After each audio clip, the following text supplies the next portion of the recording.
The Live Stream Reckoning. Coastal Paradise Resort, Miami Beach, Day 4, 3:57 p.m.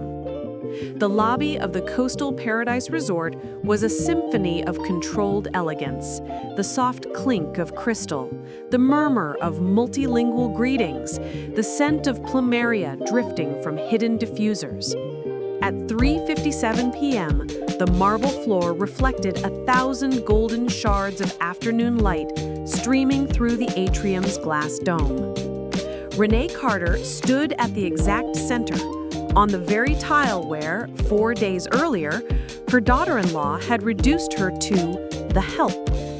She wore a tailored ivory blazer over a silk blouse the color of dawn. Her silver hair was swept into a low chignon, secured with the pearl pin her husband had given her the night Jay learned to walk. In her right hand, a slim wireless microphone. In her left, her phone, streaming live to @Coastal Paradise Official, 2.1 million followers and rising.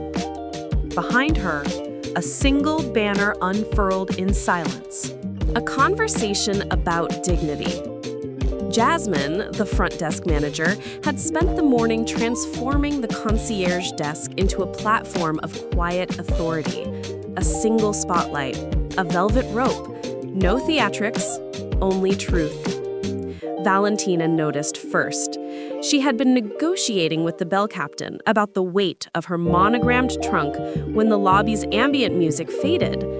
Every screen, check-in kiosks, the grand lobby monitor, even the digital concierge tablets flashed the same image.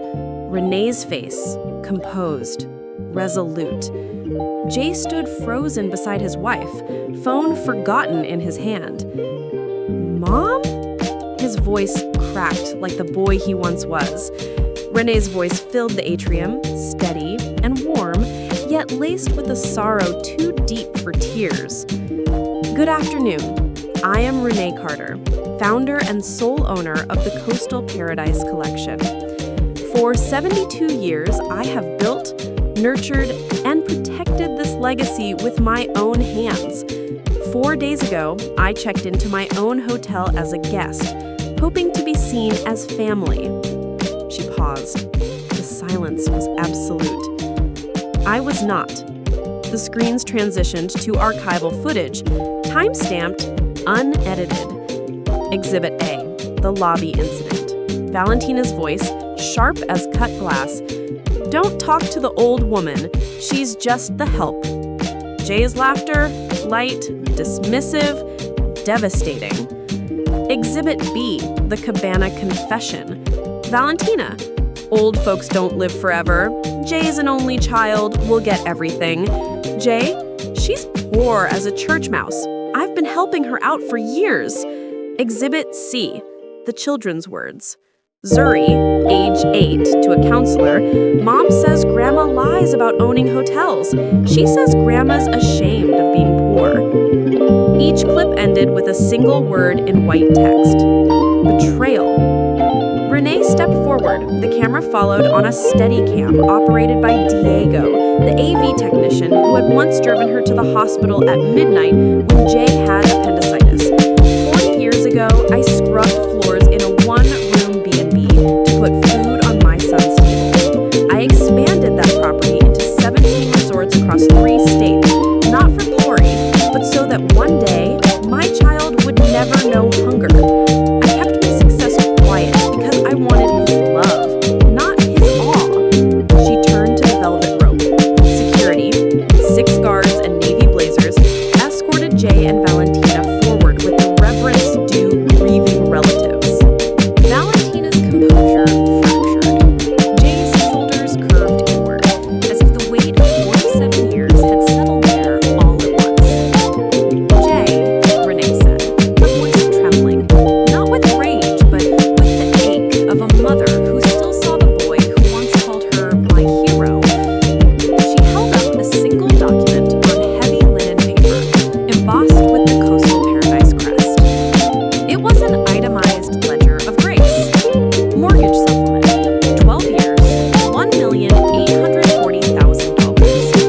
private school tuition, Zuri and Deshawn, $312,000. Valentina's discretionary account, annual, $180,000. And this week's incidentals, $42,731.47. At the bottom, in Renee's own handwriting, with love, always. R. Jay's eyes filled. Mom, I didn't know the full... You knew enough, she said softly. You knew I paid for your home. You knew I sent the checks. And still, you let your wife call me a servant in my own house. Valentina's voice rose, brittle with panic. This is coercion. You can't... I can. And I must. Not for vengeance, but for every elder who has been silenced, every parent who has been erased, every woman who built an empire only to be told she was nothing. She turned to the camera. The live chat scrolled with cities: Chicago, Atlanta, Seattle, Lagos, London. To the world watching, this is not reality television. This is reckoning. The lobby screens displayed a live poll. Should grace have limits? Yes, 3%. No, 97%. Renee faced her son. You have two paths, Jay. Pay what you owe, here, now, in full, or leave with nothing but the truth. The children stay with me. Their trust funds are established. They will learn the value of labor, of legacy, of love that asks for nothing in return.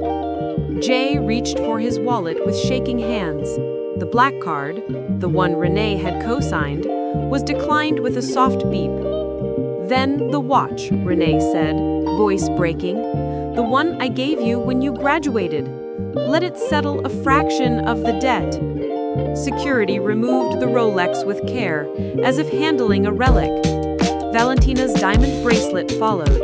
The crowd parted. As Jay and Valentina approached the revolving doors, Renee raised the microphone one final time. Zuri and Deshawn will spend the remainder of the week with me. They will scoop gelato.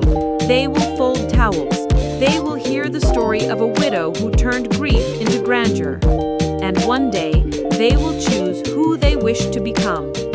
Valentina turned, tears cutting channels through her foundation.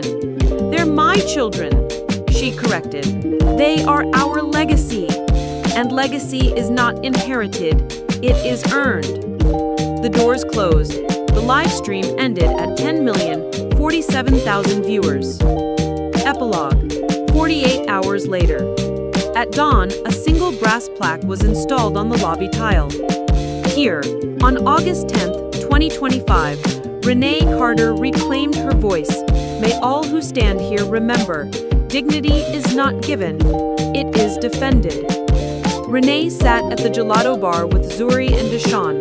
The children wore miniature aprons embroidered with their names.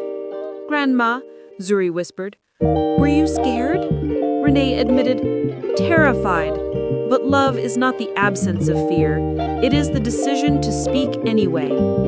That evening, the Renee Carter Legacy Suite welcomed its first honorary guests, 12 single mothers from a local women's shelter, each with a child, each with a story. Renee stood on the balcony, ocean breeze lifting the edges of her blouse. Her phone buzzed with a single message from Jay. I'm sorry, I see you now. She did not reply. Some apologies are not for the wounded to accept, they are for the wounder to carry. Below, the lobby lights dimmed to a soft amber. The marble floor gleamed. No longer a stage for humiliation, but a foundation for restoration. Renee raised a glass of sparkling water.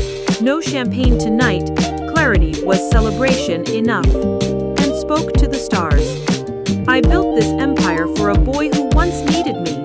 Today, I reclaim it for the woman I became.